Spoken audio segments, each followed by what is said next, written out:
새해 첫 신년 주일 예배를 드립니다. 한 해도 여전한 하나님의 은혜와 평강이 성도님과 가정과 자녀와 직장과 사업에 함께 하시기를 소망합니다. 새해가 되면 새 마음을 가집니다. 또 여러 소망들을 품게 됩니다. 가정과 자녀에 대한 소망, 자신에 대한 소망, 건강과 치료와 회복에 대한 소망, 물질에 대한 소망, 여러 소망이 있습니다. 그 중에 하나가 믿음에 대한 소망입니다.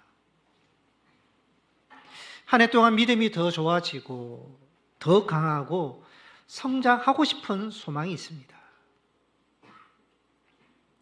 여러분, 무엇을 해야지, 어떻게 해야지 믿음이 더 좋아지고 성장하는 것입니까? 예배입니다. 예배 잘 드리면 됩니다.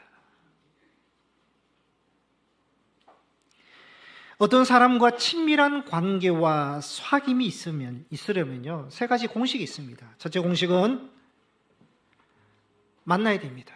그래서 시간과 장소를 정해야 됩니다. 두 번째는 시간과 장소가 정해졌으면 가서 만나야 됩니다. 세 번째로 만나면 대화를 해야 됩니다.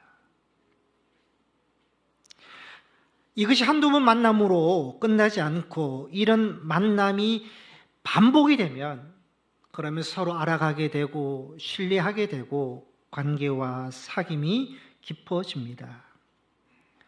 여러분, 하나님과의 관계와 사귐도 마찬가지입니다. 하나님과 깊은 교제를 위해서는요, 시간과 장소가 정해져 있어야 됩니다. 그 정해진 장소에 내가 나가야 됩니다. 그리고 그곳에서 대화가 있어야 됩니다. 이것이 예배입니다. 예배는 시간과 장소를 정해놓고 그 예배의 자리로 내가 나가서 임재하신 하나님을 만나 대화하고 사귐이 있는 것이 예배입니다.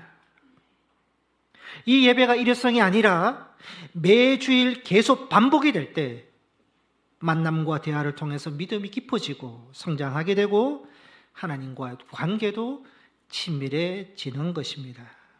이처럼 하나님의 관계와 사귐을 위해서는요, 예배 자리로 나와야 됩니다. 예배는 많은 순서가 있습니다. 저도 우리 교회에 주보의 예배 순서가 몇 가지가 있나 임내송에서 송년까지 세워보니까 무려 19가지가 있더라고요. 저도 몰랐습니다. 예배 순서 하나하나를 멘트를 하지 않고 자연스럽게 진행하다 보니까 많다고 생각을 안 했는데 세워보니까 많구나 생각을 했습니다. 이 많은 순서도요, 19가지 순서도 딱 두 가지로 나눌 수 있습니다. 하나는 내려오는 예배 순서가 있고 또 하나는 올라가는 예배 순서가 있습니다. 내려오는 순서는요, 하나님으로부터 내려오는 순서입니다. 예배의 부름은 내려오는 겁니다. 참회 기도 후에 사제의 말씀을 제가 선포할 때 그것도 내려오는 겁니다. 성시교도, 성경 봉독, 설교, 축도 내려오는 순서입니다. 올라가는 것도 있습니다. 임내송으로 부를 때 기원, 찬송, 참회 기도, 사도신경 신앙 고백, 장로님의 대표 기도, 봉헌 다 하나님께 올려드리는 순서입니다. 그러니까 하나님으로부터 내려오는 순서는요, 우리가 사모하는 마음으로 간절한 마음으로 믿음으로 받아들여야 되고 하나님께 올려드리는 것은 믿음과 정성으로 올려드려야 되는 것이죠. 그럴 때 하나님과 우리 사이에 영적인 만남, 영적인 사귐이 있습니다. 여러분, 만남이 일어날 때 감동이 있고 기쁨이 있고 은혜가 있고 믿음이 성장하게 되는 것입니다. 오늘 본문은 예수님과 사마리아 여인과의 대화에서 예수님이 예배가 무엇인지 말씀하고 있습니다. 20절에 보시면 사마리아 여인이 예수님께 질문을 합니다. 우리 조상들은 이 산, 사마리아에 있는 거리심 산에서 예배를 했는데 당신들은, 유대인들은 예배할 곳이 예루살렘에 있다고 합니다. 그렇게 말을 합니다. 이것은 여인이 예수님께 예배를 어디에서 드려야 됩니까? 장소에 대한 질문을 합니다. 여인이 예수님께 질문을 할 때요, 여인의 상황이 어땠는지 우리가 앞에 본문에서 우리가 볼 수가 있습니다. 여인은요, 지금 굉장히 힘든 삶을 살고 있습니다. 이웃과 관계가 원만하지 못했습니다. 그래서요, 사람들을 피해서 가장 뜨거운 낮 12시에 아무도 물 기르러 오지 않는데 그때 우물가에 가서 물을 떠가는 메마른 삶을 살았습니다. 자기 행복을 위해서 5번이나 남자를 바꿀 정도로 실패와 상처의 삶을 살고 있습니다.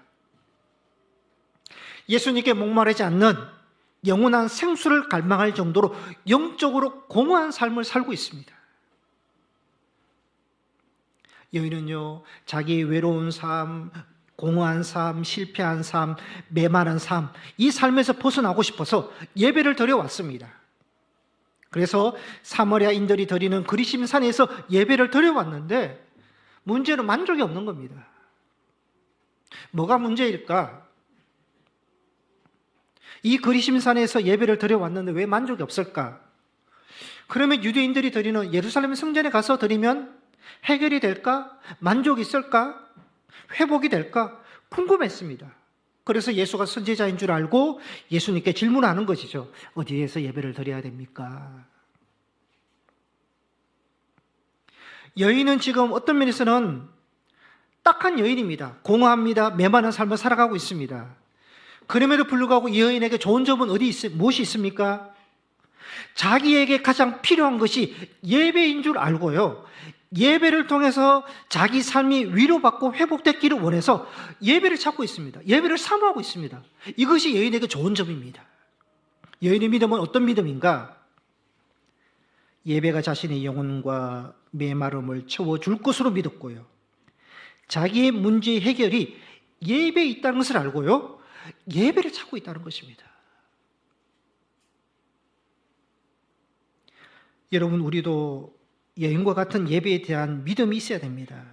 여러분, 내 영혼의 힘을 얻고 위로받고 회복되는 것은 어디에 있습니까? 우리도 고백해야 되죠. 예배에 있습니다. 하나님의 말씀을 들으면서 하나님을 알아가게 되고 믿음이 더 깊어지게 되고 예배와 말씀으로 내 심령이 하나님을 만나게 되고 예배로 영혼의 생수를 맛보게 되고 영혼의 힘을 얻고 영혼이 회복되고 은혜와 기쁨을 경험하게 됩니다. 우리도 여인처럼요, 내 삶과 인생에 지금 가장 필요한 것은 예배입니다. 고백할 수 있는 여러분들이 되시기를 바랍니다. 예수님은 이 여인의 질문에 대답을 하십니다. 21절에 보시면 이 산에서도 말고 예루살렘에서도 말고 너희가 아버지께 예배할 때가 이르리라. 예수님은요, 여인을 칭찬합니다. 너가 인생의 문제를 해결하는 가장 중요한 방법으로 예배를 찾고 있는 것은 너무 귀하고 좋다.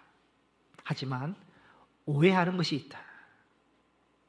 예배는 어디에서 드려야 하느냐? 장소가 중요한 것이 아니라 예배의 대상이 중요한 것이다. 예배의 대상은 아버지다. 그렇게 예수님께서 말씀하고 있습니다. 여러분, 예배의 대상과 목적은요, 아버지 하나님이시지 내가 될 수 없습니다. 여러분, 우리가 예배를 드리면서 하나님께서 나의 예배를 받으실까? 나의 예배를 기뻐하실까? 이것은요, 하나님 기준에서 보는 겁니다. 좋은 것이죠. 그런데 하나님의 중심에서 보지 않고요, 나에게 평안함을 주고 만족을 주는 예배인가? 내게 은혜를 주는 예배인가? 내가 생각하고 내게 맞는 예배인가? 그렇게 본다면요, 내 기준에서 보는 겁니다. 그래서 내가 은혜 받고 만족이 되면 좋은 예배, 괜찮은 예배가 되고, 내 생각과 결이 다르고 좀 다른 예배가 되면, 심지어 내가 나에게 불편함을 주는 예배가 된다면 예배 자체를 부정합니다. 여러분, 이 예배를 평가하고 판단하는 기준이 누굽니까? 나 자신이죠. 내가 보는 기준입니다. 예수님이 말씀합니다. 예배의 대상은 아버지 하나님이시다. 너 중심으로 보지 말고 하나님이 중심에서 하나님이 받으시는 예배인지 봐라. 하나님을 높이고 찬양하는 예배, 하나님께 기쁨과 영광을 드리는 예배가 되어야 된다고 말씀하고 있는 것입니다.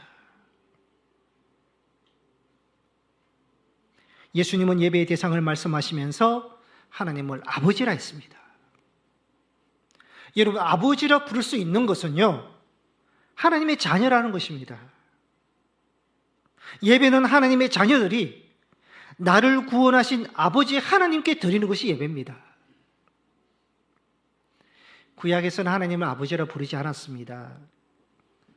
이스라엘 백성들은 하나님께서 자기들을 택해 주신 백성으로 생각했지, 우리가 하나님의 자녀입니다, 하나님은 아버지입니다, 그러니까 아버지의 개념, 자녀의 개념이 없었습니다. 백성의 개념이 있었습니다. 그런데 신약에 와서 예수님께서요, 하나님을 아버지라 부르도록 가르쳐 주셨습니다. 제자들에게 주기도문을 가르쳐 주면서 하늘에 계신 우리 아버지, 하나님을 아버지라 부르도록 해 주셨습니다. 오늘 본문에도 보시면요, 21절에 너희가 아버지께 예배할 때가 이르리라. 23절에 보시면 아버지께 참되게 예배하는 자들은, 아버지께서 자기에게 이렇게 예배하는 자들을 찾으시느니라. 예수님은요, 하나님을 아버지라 부르셨습니다. 여러분, 하나님을 아버지라 부를 수 있는 사람은요, 누가 부를 수 있느냐? 예수님이 십자가를 믿는 사람들이 부를 수 있습니다. 예수님이 십자가의 죽으심과 부활을 믿는 사람, 그 예수님이 십자가로 죄 사함을 받은 사람, 하나님의 자녀가 된 사람이 하나님을 아버지라 부를 수 있는 것입니다. 요한복음 1장 12절에 말씀합니다. 영접하는 자 곧 그 이름을 믿는 자들에게는 하나님의 자녀가 되는 권세를 주셨다. 그 이름을 믿는 사람, 예수님을 믿는 사람에게는요, 하나님의 자녀가 되게 해주셨고 하나님을 아버지라 부르게 해주셨다는 것입니다. 여러분, 누가 참 예배를 드릴 수 있겠습니까? 하나님을 아버지라 부를 수 있는 사람의 예배. 예수 그리스도를 통해서 구원받은 자들만이, 하나님의 자녀가 된 자들만이요, 온전한 예배를 드릴 수 있는 것입니다. 올 6월이 되면 지방선거가 있습니다. 선거철이 되면 후보자들이 또 표를 얻기 위해서 TV에 보면 교회를 막 방문을 합니다. 방문해서 함께 예배를 드립니다. 그 중에는 기독교인도 있겠지만 또 다른 분들은 불신자도 있고 타 종교를 믿는 사람도 있고 또 미신을 믿는 사람도 있습니다. 평상시에 하나님을 부정합니다. 불신합니다. 교회도 불신합니다. 그런 자들이 표를 얻기 위해서 교회 자리에 나와서 입을 벌려서 찬송하고 손 모아서 기도하고 그렇게 예배를 드립니다. 여러분, 하나님을 모르고 불신하고 교회를 불신하는 자들이 그날 교회에 와서 예배 드린다고 그 예배를 하나님 받으시겠습니까? 진정한 예배는 예수를 아는 사람, 예수를 믿는 사람, 구원받은 하나님의 자녀들이 드리는 예배가 진정한 예배가 되는 것입니다. 예수님은 여인에게 장소가 중요한 것이 아니라 대상인 아버지께 드리는 것이 중요하다고 말씀하십니다. 이 말씀은요, 예배의 본질과 비본질을 구분시켜 주신 것입니다. 여러분, 예배와 관련되어 있다고 다 본질이 되는 것은 아닙니다. 예배 장소는요, 다를 수 있습니다. 거리심산에서 예배 드릴 수 있고, 예루살렘 성전에서 예배 드릴 수 있고, 교회에서 예배 드릴 수도 있고, 몸이 불편해서 교회 오시지 못하면 지금 가정에서 온라인으로 가정에서 교회가 돼서 예배 드릴 수 있습니다. 여러분, 교회 건물도 다 다릅니다. 우리처럼 이렇게 임시 예배 초소, 지하 교회가 있고, 지상 교회가 있고, 상가 교회가 있고, 월세 교회가 있고, 전세 교회가 있고, 자기 건물 교회가 있고, 다 다릅니다. 예배 드리는 장소는요, 다를 수 있습니다. 비본질이 있기 때문에요. 예배에 많은 순서들이 있습니다. 우리 교회 순서는 19가지라고 했는데요. 이 순서가 19가지가 많다 보니까요. 하다가 빠질 수도 있고 빠뜨릴 수도 있고 또 뭐가 부족하다면 첨가할 수도 있고 아니면 너무 많으면 뺄 수도 있고요. 다른 교회는요.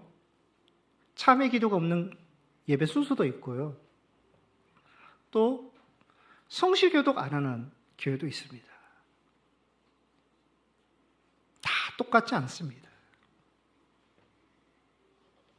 저도 제가 임시 예배처소로 와서 제가 예배 인도를 같이 하면서 하고 있습니다. 그렇게 하다 보니까요. 가끔 실수도 나옵니다. 1부 예배, 지금 2부 예배인데 몇 주 전에 1부 예배 드릴 때는요. 참회 기도하고 제가 사제의 말씀을 선포하고 바로 사도신경으로 가야 되는데 주기도문을 시작한 겁니다. 저는 주기도문하고 교인들은 또 따라오시더라고요. 중간에 제가 하다가 알았습니다. 멈췄습니다, 저는. 도저히 할 수가 없더라고요. 다시 돌아갈 수도 없고. 제가 실수도 하게 되고. 죄송하지만 저도 이제 60을 바라봐서 그런지 가끔 이렇게 좀 실수하는 부분도 있습니다.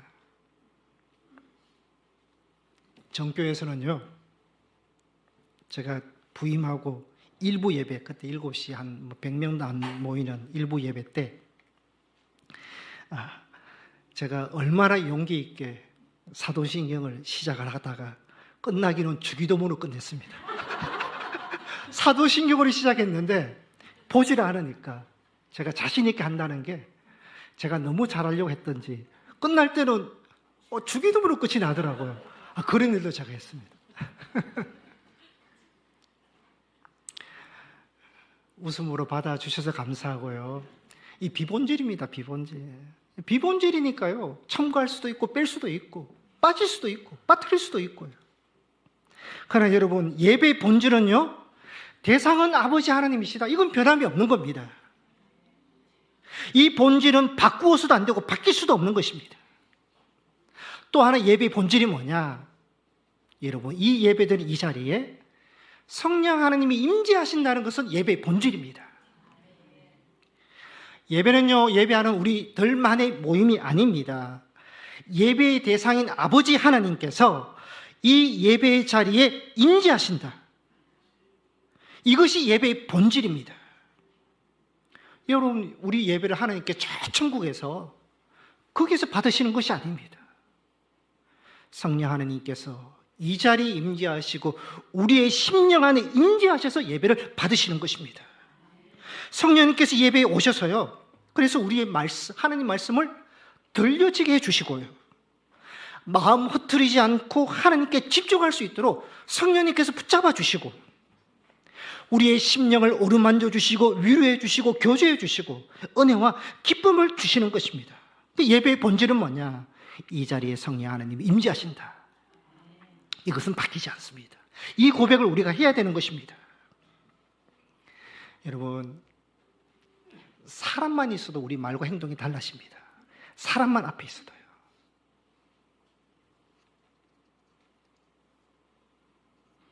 앞에 있는 사람 우리가 평가하고 판단하고 비난하지 않습니다. 대부분 없을 때 하죠. 그러니까 사람만 있으면 그 사람 우리가 의식합니다. 여러분, 사람만 앞에 있어도 우리가 행동은 많이 달라지는데 이 예배에 성령 하나님께서 임재하신다는 것을 우리가 믿는다면요, 예배의 마음과 태도는요 달라질 수밖에 없는 것입니다. 여기에 성령 하나님 임재하시고 내 안에 성령 하나님 임재하신다 그러면요, 예배 시간에 핸드폰 안 볼 수 없습니다. 카톡 답장 못 보냅니다. 아예 핸드폰 꺼야죠. 임재하시는데요.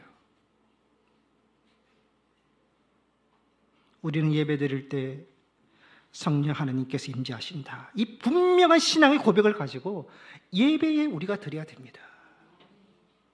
여러분, 교회의 본질은 예수님입니다.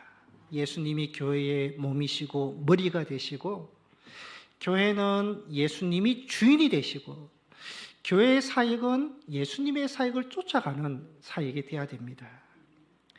교회에 많은 사역이 있죠. 예배, 교육, 선교, 전도, 봉사, 구제입니다. 교회 사역은요, 상황에 따라 못할 수도 있습니다. 전도 못할 수도 있고, 교육 못할 수도 있고, 친교. 우리는 지금 친교 잘 못합니다. 식사를 못하지 않습니까? 상황에 따라서 못할 수도 있습니다. 그러나 예배 안 드리는 교회는 없습니다. 왜냐하면 교회의 예배는 본질이고 생명이기 때문에 그렇습니다. 똑같이 성도에게 적용할 수 있습니다. 교회를 에클레시아라 그럽니다. 에크, 밖으로, 칼레오, 불러내다. 밖으로 불러내다라는 뜻인데요. 세상으로부터 불러냄을 받은 사람들이 교회입니다. 그 교회를 성경에서는 건물이라 말하지 않고 밖에서 부름을 받아 예수 믿는 그 사람, 성도를 교회라고 말합니다. 여러분, 교회의 생명이 예배라는 것을 우리가 고백하는 것처럼, 그래서 예배를 안 드리면 저게 무슨 교회냐, 우리가 그렇게 말하는 것처럼요, 교회가 성도라면 성도도 동일하게 적용돼야 됩니다.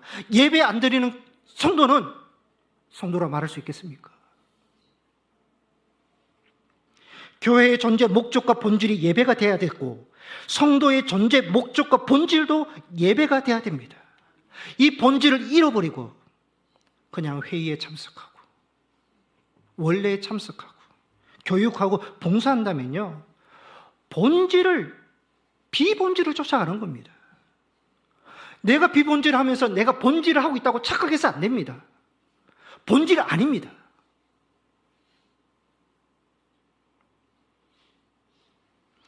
사탄은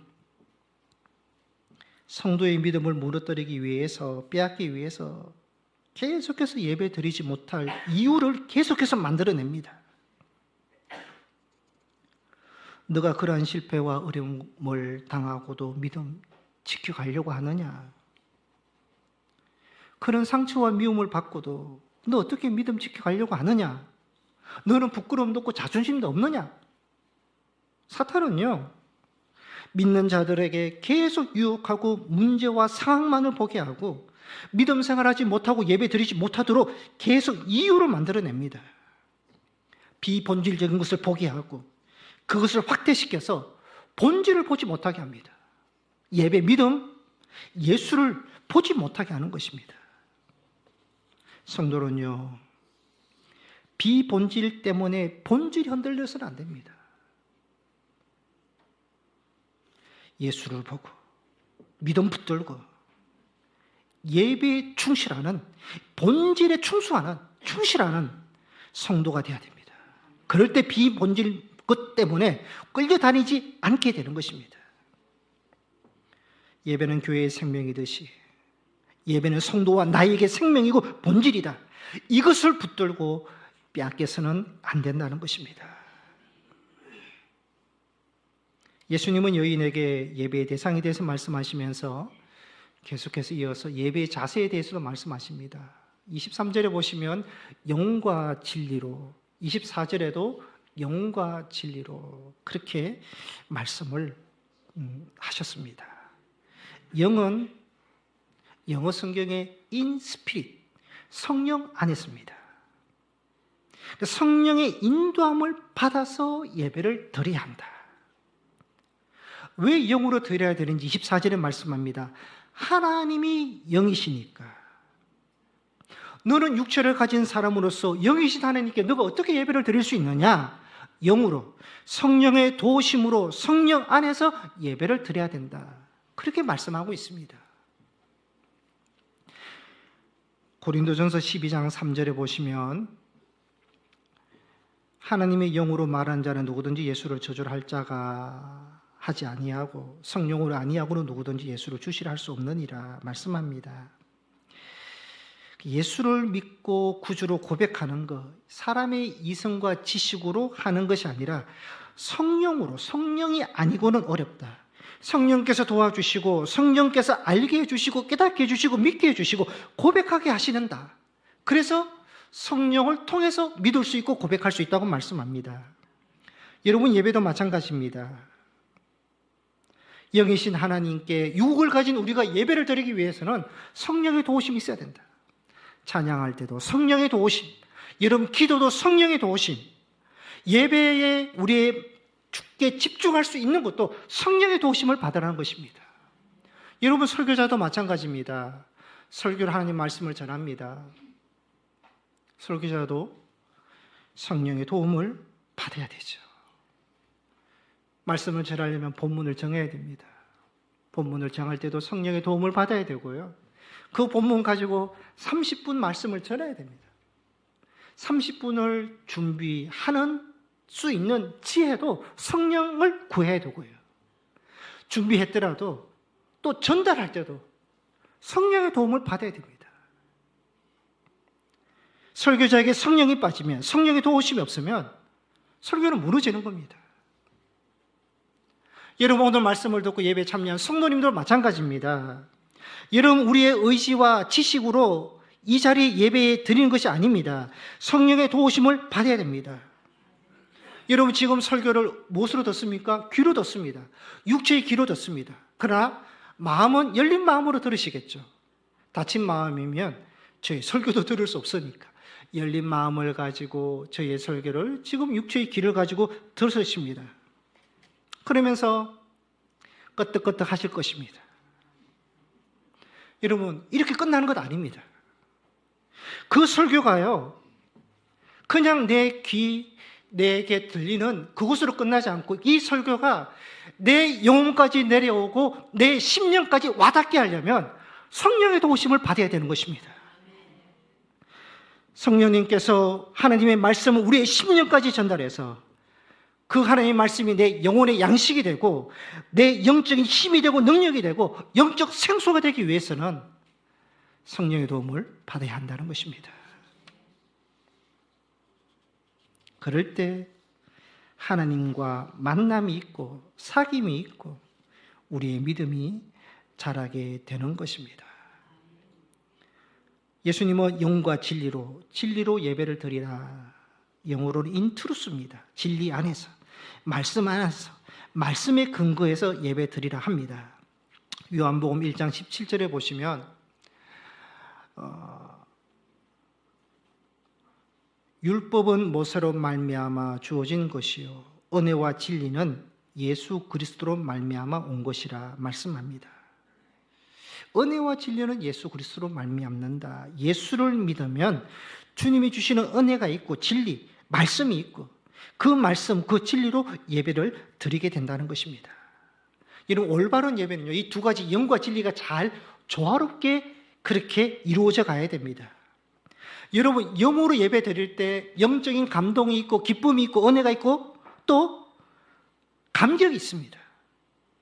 진리로 예배 드릴 때, 말씀 안에서 예배를 드릴 때 예배의 의미와 말씀의 의미를 깨닫게 됩니다.